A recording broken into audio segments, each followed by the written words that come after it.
आज की क्लास को प्रारंभ करने से पहले मैं सभी छात्र छात्राओं से अनुरोध करता हूं, चैनल पर नए हो तो सब्सक्राइब कर लेना और साथ ही आपको किसी भी ऑनर्स पेपर का नोट्स तथा सजेशन चाहिए, कमेंट बॉक्स में उसका नाम लिख कर दो। इस चैनल के माध्यम से आपको बिल्कुल निःशुल्क दिए जाते हैं और यहाँ से जो सजेशन आपको दिए जाते हैं उसी से सारे सवाल आपके एग्जाम में पूछे जाते हैं, जिसका जीता जागता प्रूफ मैं आप लोगों के सामने प्रकट करूंगा। फिर वीडियो प्रारंभ करूंगा। प्यारे बच्चों, मेरे द्वारा सभी ऑनर्स पेपर तथा सब्सिडरी पेपर का सजेशन बच्चों को दिया जाता है और मेरे द्वारा जो सजेशन दिए जा रहे हैं उसी से सारे सवाल आपके एग्जाम में छप रहे हैं।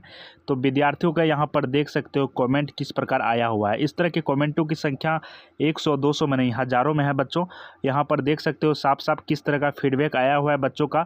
और ये बच्चों का कहना है कि सर आप जो सजेशन देते हो सभी ऑनर्स तथा सब्सिडरी पेपर का, उसी से सारे सवाल एग्जाम में मैच कर गए हैं, एक भी सवाल इधर उधर का नहीं है। तो प्यारे दोस्तों, आप भी हमारे ऊपर भरोसा करो और आप हमारे चैनल से जुड़ जाओ। मेरे द्वारा जो सजेशन दिए जा रहे हैं उससे आप एग्जाम हॉल में प्रवेश करने से एक दिन पहले ज़रूर देख लेना ताकि आपको हेल्प मिले।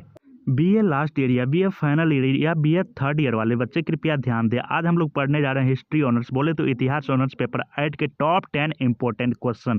ठीक है, मैंने पिछले वीडियो में आप सभी को इतिहास के पेपर 5, पेपर 6 तथा पेपर 7 के टॉप 10 इंपॉर्टेंट क्वेश्चन करवा दिया था। आप लोगों ने काफ़ी बढ़ चढ़ कर हिस्सा भी लिया, काफ़ी ज़्यादा सपोर्ट भी किया और काफ़ी ज़्यादा बेहतरीन फीडबैक भी देने का काम किया। तो प्यारे दोस्तों, उसी तरह का फीडबैक हम इस वीडियो में आप लोगों से चाहते हैं। तो मैं उम्मीद करता हूँ आप लोग बेहतरीन फीडबैक देने का काम करोगे। ठीक है, और ये सारे प्रश्न जो देख रहे हो आपके एग्जाम में काफ़ी ज़्यादा इंपॉर्टेंट है। आपको विश्वास ना हो तो क्वेश्चन बैंक को पलटाइए। ठीक है, क्वेश्चन बैंक को पलटाइए और देखिए ये प्रश्न कितने बार आपके एग्जाम में पूछे गए हैं। एक बार नहीं, 2 बार नहीं, पिछले 10 वर्षों से लगातार पूछे जा रहे हैं। तो समझ सकते हो इन प्रश्नों की अहमियत क्या है। मैं टारगेट विद शिवम गारंटी लेता हूँ 100%, इसी से सारे सवाल आपके एग्जाम में पूछे जाएंगे, इसमें कोई शक नहीं है। प्यारे दोस्तों, इन प्रश्नों की उत्तर की बात करें तो हिस्ट्री के प्रोफेसर, जी हाँ, हिस्ट्री के महान प्रोफेसर के द्वारा काफ़ी गहन अध्ययन के बाद सरल और आसान शब्दों में उत्तर तैयार किए गए हैं और मेरे द्वारा जो आपको उत्तर दिए जाएंगे सेंटूशन यदि आप एग्जाम हॉल में लिख देते हो तो आपके एग्जामिनर यानी कि कॉपी जांचने वाले भी आपको फुल में फुल मार्क्स प्रदान करेंगे हिस्ट्री जैसे सब्जेक्ट में, क्योंकि उन्हें भी आसान शब्दों में उत्तर चाहिए। प्यारे दोस्तों, उत्तर काफ़ी आसान शब्दों से तैयार किए गए हैं। यदि आप इन सभी प्रश्नों का उत्तर एक बार देख लेते हो, आप पूरे लाइफ टाइम तक नहीं भूल सकते हो। तो समझ सकते हो कितने बेहतरीन तरीके से आप लोगों के लिए स्पेशली तैयार किया गया है और सारा कुछ आपको बिल्कुल निःशुल्क मिलेगा। सबसे पहले मैं आप लोगों से अनुरोध करता हूँ, इन सभी प्रश्नों को आप सभी अपनी कॉपी में लिख लो। इन सभी प्रश्नों को जल्दी से आप सभी अपनी कॉपी में लिख लीजिए, क्योंकि जब मैं आपको उत्तर दूंगा तो उत्तर में सिर्फ और सिर्फ उत्तर ही देखने को मिलेंगे, आपको प्रश्न देखने को नहीं मिलेंगे। तो प्यारे दोस्तों, आपने एक साल में पढ़ाई करी या ना करी वो कोई मैटर नहीं करता, परंतु मैं आप लोगों से सिर्फ और सिर्फ 10 मिनट मांगता हूँ। 10 मिनट में आप सबसे पहले इन प्रश्नों को लिख लो, फिर इसके बाद बताऊंगा कैसे कुल मिलाकर 1 मिनट में उत्तर प्राप्त करोगे। प्रश्न लिखने के दौरान मैं आपको थोड़ा थोड़ा आंसर भी बताने का काम करूंगा। जब आप उत्तर पढ़ोगे तो आपको लगेगा हाँ, पहले भी मैंने इन प्रश्नों का उत्तर जानने का प्रयास किया था और आपको उत्तर याद करने में काफ़ी ज़्यादा आसानी भी होगी। तो पहला प्रश्न आपका देख सकते हो यहाँ पर, अमेरिका के स्वतंत्रता संग्राम के प्रमुख कारणों एवं परिणामों का वर्णन करें। यानी कि अमेरिका में जब स्वतंत्रता संग्राम हुई तो उनके प्रमुख कारण कौन कौन से रहे, उनका परिणाम क्या हुआ, इसके बारे में आपसे यहाँ पर लिखने के लिए बोला जा रहा है। तो ये प्रश्न काफ़ी ज़्यादा इंपॉर्टेंट है और काफ़ी बार आपके एग्जाम में रिपीट भी हो चुके हैं। इसके बारे में थोड़ा जान लेते हैं, फिर नेक्स्ट प्रश्न की ओर चलेंगे, फिर आपको अंत में बताएंगे कैसे आप इन सभी प्रश्नों का उत्तर डाउनलोड करोगे। जल्दी से आप इन प्रश्नों को अपनी कॉपी में लिख। तो प्यारे मित्रों, यहाँ पर जान लेते हैं अमेरिका के स्वतंत्रता संग्राम के प्रमुख कारण कौन कौन से रहे हैं। प्रमुख कारण कौन कौन से हैं इसके बारे में थोड़ा सा जान लेते हैं हम लोग। तो अमेरिकी स्वतंत्रता संग्राम के कारण अमेरिका का स्वतंत्रता संग्राम मुख्यतः ग्रेट ब्रिटेन तथा उसके उपनिवेश के बीच आर्थिक हितों का संघर्ष था, किंतु कई तरीकों से यह उस सामाजिक एवं राजनीतिक व्यवस्था के विरुद्ध भी विद्रोह था जिसकी उपयोगिता अमेरिका में कभी भी समाप्त हो गई थी, यानी कि बहुत पहले ही समाप्त हो गई थी। तो प्यारे दोस्तों, इसके बारे में काफ़ी अच्छे ढंग से जानेंगे हम लोग। ये था प्रमुख कारण। इसका परिणाम क्या हुआ, तो अमेरिकी क्रांति का ये सबसे बड़ा सुखद परिणाम था कि 13वें उपनिवेशों ने मिलकर संयुक्त राज्य अमेरिका को एक नए राष्ट्र के रूप में गठित किया, जिसके लिए उन्होंने एक संविधान भी तैयार किया। इसी क्रांति के फलस्वरूप अमेरिका के 13 उपनिवेश आज एक समृद्ध और मजबूत संयुक्त राज्य अमेरिका के रूप में विकसित है। सभी जानते हैं यूएसए, बोले तो संयुक्त राज्य अमेरिका। ठीक है, इसके बारे में काफ़ी अच्छे ढंग से जानेंगे। और प्यारे दोस्तों, हम आप लोगों के लिए इतना ज़्यादा मेहनत कर रहे हैं और सारे कंटेंट आपको फ्री में देने का काम कर रहे हैं, तो चैनल को ज़्यादा ज़्यादा सब्सक्राइब करो, अपने दोस्तों को शेयर करो, आपके जूनियर जो कि ग्रेजुएशन की पढ़ाई कर रहे हैं उनको भी ये चैनल के माध्यम से आप बताने का काम करो कि हाँ, यहाँ पर आपको ग्रेजुएशन का फुल कंटेंट देखने को मिल रहा है। और प्यारे दोस्तों, नेक्स्ट प्रश्न आपका, इसे भी आप अपने कॉपी में लिख लो। वीडियो के अंत में बताऊँगा कैसे इनका प्रश्न का उत्तर आप प्राप्त कर पाओगे। ठीक है, क्वेश्चन नंबर दूसरा बात का जॉर्ज वाशिंगटन के कार्यों का वर्णन करें, यानी कि वो जॉर्ज वाशिंगटन के कौन कौन से कार्य रहे हैं, कौन कौन अच्छे कार्य रहे हैं, इसके बारे में आपसे पूछा जा रहा है। ये प्रश्न भी हर बार रिपीट होते आ रहे हैं क्वेश्चन नंबर पेपर नंबर 8 में, और इस बार भी पेपर 8 में ये सवाल आपको देखने को मिलेंगे।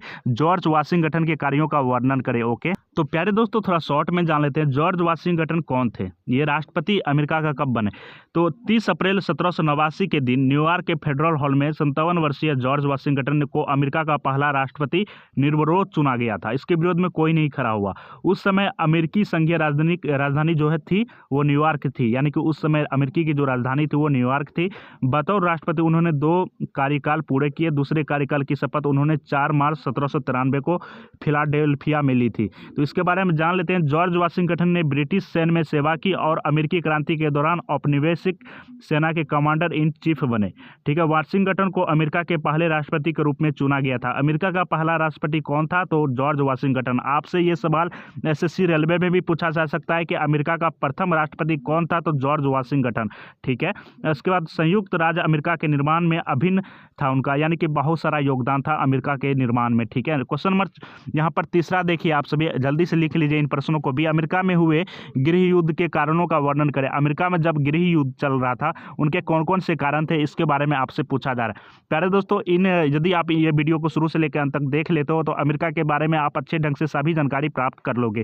पहला जानकारी तो आपको मिल गया कि अमेरिका का प्रथम राष्ट्रपति कौन था, जॉर्ज वाशिंगटन। ठीक है, इसके बाद प्यारे दोस्तों, अमेरिका में गृह युद्ध क्यों हुआ, इनके कौन कौन से कारण थे, ये प्रश्न को आप अपने कॉपी में जल्दी से लिखिए। तो अमेरिका में गृह युद्ध का प्रमुख कारण आपको हम निम्नलिखित रूप से बता रहे हैं। आर्थिक असमानता। अमेरिकी के उत्तरी तथा दक्षिणी राज्यों के बीच आरंभ से ही आर्थिक असमानता विद्यमान थी। दास प्रथा। 18वीं शताब्दी के अंत में अमेरिका के आमतौर पर दास व्यापार समाप्त कर दिया गया था। अब्राहम लिंकन का निर्वाचन। राजनीतिक प्रचार द्वारा भय का वातावरण। जी हाँ, राजनीतिक जब प्रचार किया जाता है उस समय भय का वातावरण क्रिएट कर दिया गया था, तो उसी समय गृह युद्ध का आरंभ कर दिया गया था। ठीक है, अमेरिका में गृह युद्ध का मुख्य कारण कुछ इस प्रकार भी रहे हैं। व्यापारिक नियंत्रण के अतिरिक्त दास प्रथा को लेकर यह विरोध और बढ़ा।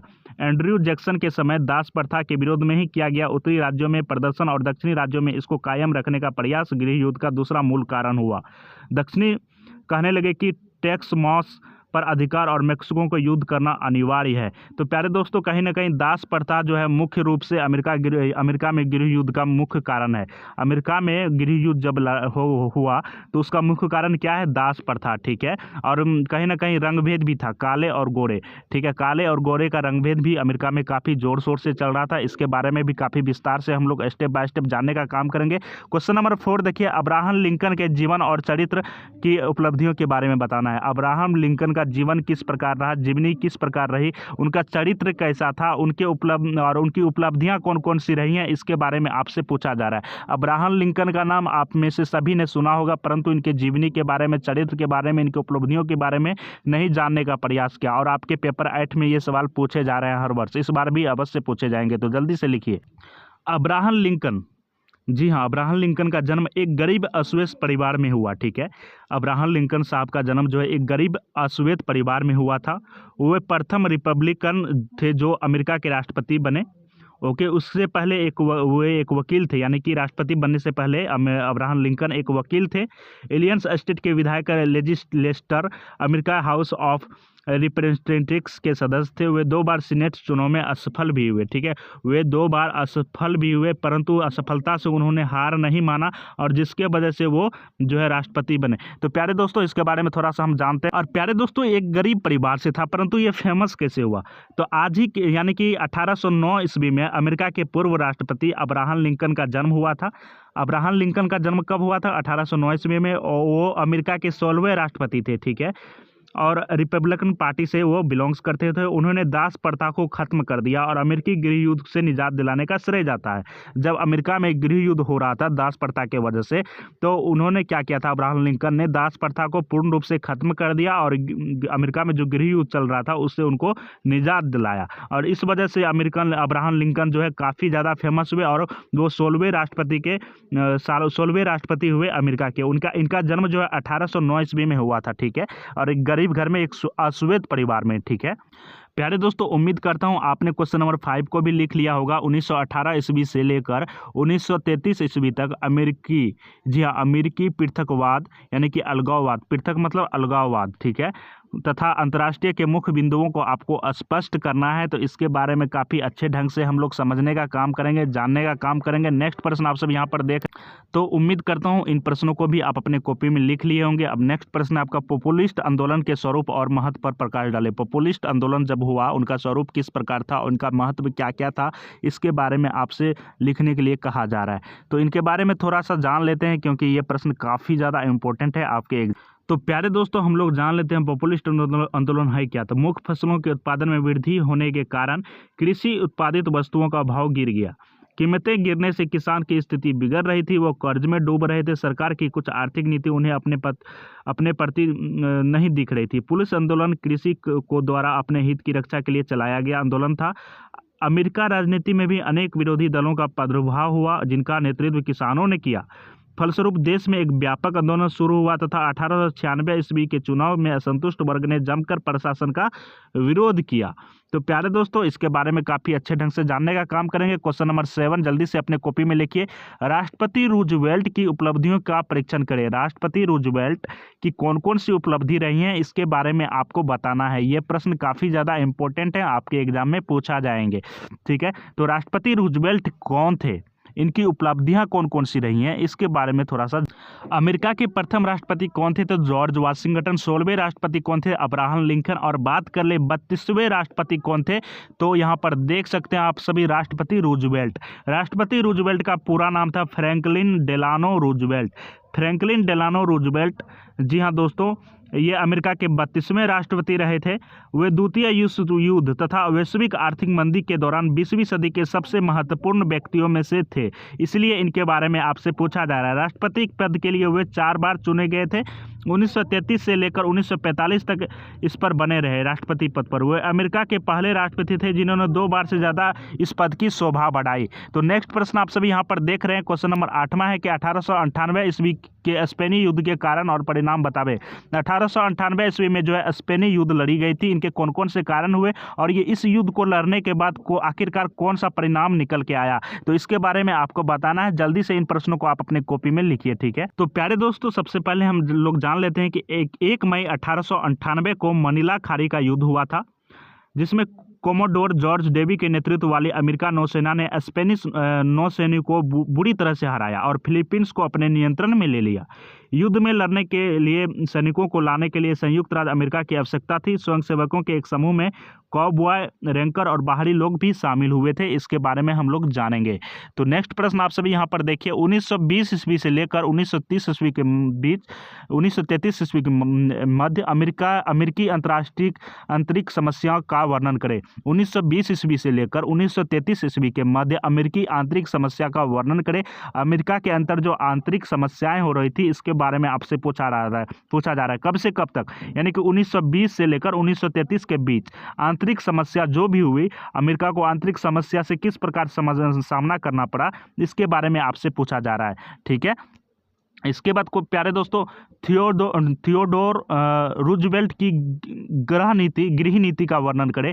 थियोडोर रूजवेल्ट की गृह नीति किस प्रकार रही, इसके बारे में आपको लिखना होता है। ये प्रश्न भी काफ़ी ज़्यादा इंपॉर्टेंट। क्वेश्चन नंबर 11 है, विश्व शक्ति के रूप में संयुक्त राज्य अमेरिका के अभ्युदय के कारण का मूल्यांकन करें। विश्व शक्ति के रूप में संयुक्त राज्य अमेरिका का किस प्रकार उदय होता है और पूरे वर्ल्ड में सुपर पावर के नाम से किस प्रकार जाना जाता है, इसका अभ्युदय के बारे में आपको लिखने के लिए कहा जा रहा है। इनके कौन कौन से कारण रहे हैं कि किस प्रकार उदय हुआ इनका, इसके बारे में आपसे पूछा जा रहा है। ये प्रश्न भी काफ़ी ज़्यादा इंपॉर्टेंट है प्यारे दोस्तों, विश्व शक्ति के रूप में संयुक्त राज्य। तो प्यारे दोस्तों, 1776 ईस्वी के अमेरिकी स्वतंत्रता संग्राम के फलस्वरूप एक राष्ट्र के रूप में संयुक्त राज्य अमेरिका का जन्म हुआ। ठीक है, 1776 ईस्वी के बाद संयुक्त राज्य अमेरिका नाम पड़ा। 1788 ईस्वी के अंत तक इसे नए राज्य का संसार के सभी प्रमुख राज्यों की मान्यता प्राप्त हो गई। जन्मकालीन अंतर्राष्ट्रीय परिस्थितियों से मजबूर होकर अमेरिका के इस नए गणराज्य के ने तटस्थता का नीति को सहारा लिया। इसका एक प्रमुख कारण यह था कि उस समय देश के समक्ष सर्वाधिक महत्वपूर्ण प्रश्न देश के पुनर्निर्माण का था। यद्यपि संयुक्त राज्य अमेरिका प्राकृतिक साधनों से परिपूर्ण था, उसके विकास असीम संभावनाएं थी, फिर भी उस समय वह एक अविकसित देश ही था। ऐसी परिस्थिति में स्वभावतः अमेरिकी लोगों की सारी चेष्टाएं अपने देश के रचनात्मक कार्यों में केंद्रीभूत हो गई। इसके अतिरिक्त जिस समय संयुक्त राज्य अमेरिका का जन्म हुआ, उस समय अंतर्राष्ट्रीय राजनीति का मुख्य आधार युद्ध था और युद्ध के लिए पर्याप्त सैनिकों की शक्ति की आवश्यकता होती है। नवीन राज्य यानी कि नया राज्य के पास इस समय स्थल और जल सेना का अभाव था। इस कारण तत्कालीन अमेरिका जननेता अंतर्राष्ट्रीय राजनीति के भंवरजाल में फंसना नहीं चाहते थे। तो इसके बारे में हम लोग विस्तार से जानेंगे। इसके बाद प्यारे दोस्तों नेक्स्ट प्रश्न आपका, पेरिस शांति सम्मेलन में राष्ट्रपति विल्सन की भूमिका। पेरिस शांति सम्मेलन में राष्ट्रपति विल्सन की किस प्रकार भूमिका रही, इसके बारे में आपसे पूछा। विल्सन का पूरा नाम था विड्रो विल्सन, ठीक है। विड्रो विल्सन ने संयुक्त राज्य अमेरिका का राष्ट्रपति था जो अपने 14 सिद्धांतों के साथ पेरिस शांति सम्मेलन में उपस्थित हुआ था। सम्मेलन में शामिल सभी लोगों में एकमात्र विल्सन ही ऐसा व्यक्ति था जो सच्चे हृदय से अस्थायी शांति स्थापित करने का इच्छुक था। तो कितने महान थे, इनके बारे में हम लोग काफ़ी अच्छे ढंग से जानेंगे विल्सन के बारे में, ठीक है। ये हमेशा शांति ही चाहते थे, कभी युद्ध के बारे में इन्होंने सोचा भी नहीं, ठीक है। नेक्स्ट प्रश्न है आपका क्वेश्चन नंबर 13 का, जेफरसन के प्रजातंत्र की मुख्य विशेषताओं का वर्णन करें। जेफरसन का प्रजातंत्र किस प्रकार रही, इसके कौन कौन सी विशेषताएं हैं, इसके बारे में आपसे पूछा जा रहा है। तो प्यारे दोस्तों जेफरसन का पूरा नाम था थॉमस जेफरसन। संयुक्त राज्य अमेरिका के तीसरे राष्ट्रपति यानी कि 1801 ईस्वी से लेकर 1809 ईस्वी तक ये अमेरिका में राष्ट्रपति पद पर कार्यभार संभाले तथा अमेरिकी स्वतंत्रता की घोषणा मुख्य लेखक 1776 थे। जेफरसन एक राजनीतिक, दार्शनिक तथा विद्वान व्यक्ति थे, पढ़े लिखे व्यक्ति थे, विद्वान व्यक्ति थे, ठीक है। इसके बारे में जानेंगे। नेक्स्ट प्रश्न लिखिए आप सभी अपने कॉपी में, 20वीं शताब्दी में अमेरिका के सामाजिक एवं सांस्कृतिक विकास का उल्लेख करें। 20वीं शताब्दी में अमेरिका के सामाजिक एवं सांस्कृतिक विकास का किस प्रकार विकास हुआ, उनके बारे में आपको उल्लेख करने के लिए कहा जा रहा है। क्वेश्चन नंबर 15 है, 1929 में अमेरिका में आर्थिक मंदी के कारणों की विवेचना करें। 1929 में अमेरिका में जो आर्थिक मंदी आ जाती है, इनके कौन कौन से कारण रहे हैं, इसके बारे में बताया जाए आपको। तो प्यारे दोस्तों ये सारे प्रश्न आप उम्मीद करता हूँ आपने अपने कॉपी में लिख लिया होगा, ठीक है। उम्मीद करता हूँ आपने इन सभी प्रश्नों को अपने कॉपी में लिख लिया होगा, परंतु आप लोगों से रिक्वेस्ट है, हम लोग 1 लाख सब्सक्राइबर के करीब पहुंच चुके हैं। तो प्यारे दोस्तों मैं आप लोगों से रिक्वेस्ट करता हूं कि सभी के घर में कम से कम 5 से 6 फ़ोन होंगे। तो उम्मीद करता हूं आप सभी अपने अपने फ़ोन से चैनल को सब्सक्राइब कर लोगे, अपने दोस्त के भी फ़ोन से सब्सक्राइब कर दोगे, ताकि हम लोग 1 लाख सब्सक्राइबर से प्लस हो जाए और आप लोगों के लिए हम और भी ज़्यादा मेहनत करें, ठीक है। और हम यहाँ पर सभी ऑनर्स पेपर के प्रोफेसर को लेकर स्पेशली आप लोगों को इस चैनल के माध्यम से फ्री क्लास देने का काम करें, ठीक है। तो ज़्यादा से ज़्यादा चैनल को सब्सक्राइब करोगे, क्योंकि आप लोगों के लिए यहाँ पर सारे फ्री कंटेंट मिल रहे हैं, तो इतना तो कर ही सकते हो, ओके। अब बात कर लेते हैं इन सभी प्रश्नों के उत्तर का। तो इन सभी प्रश्नों का उत्तर जो है आपको जल्द से जल्द जल्द से जल्द मिलेगा प्यारे दोस्तों। उसके लिए आपको क्या करना होता है, डिस्क्रिप्शन में दिए गए टेलीग्राम ग्रुप को आपको ज्वाइन कर लेना है। टेलीग्राम ग्रुप को ज्वाइन कर लेना है। उम्मीद करता हूं मैं आप लोगों को 2 से 3 दिनों के अंदर इन सभी प्रश्नों का उत्तर PDF के रूप में दूंगा। PDF डाउनलोड करके आप आसानी से इन सभी प्रश्नों का उत्तर पढ़ सकते हो और पढ़ते ही आपको इन प्रश्नों का उत्तर याद होने वाला है। तो जल्दी से हमारे टेलीग्राम को ज्वाइन करो और चैनल को सब्सक्राइब करो। मिलते हैं नेक्स्ट वीडियो में। Thanks for watching, bye bye, take care और GS पेपर के साथ, ओके।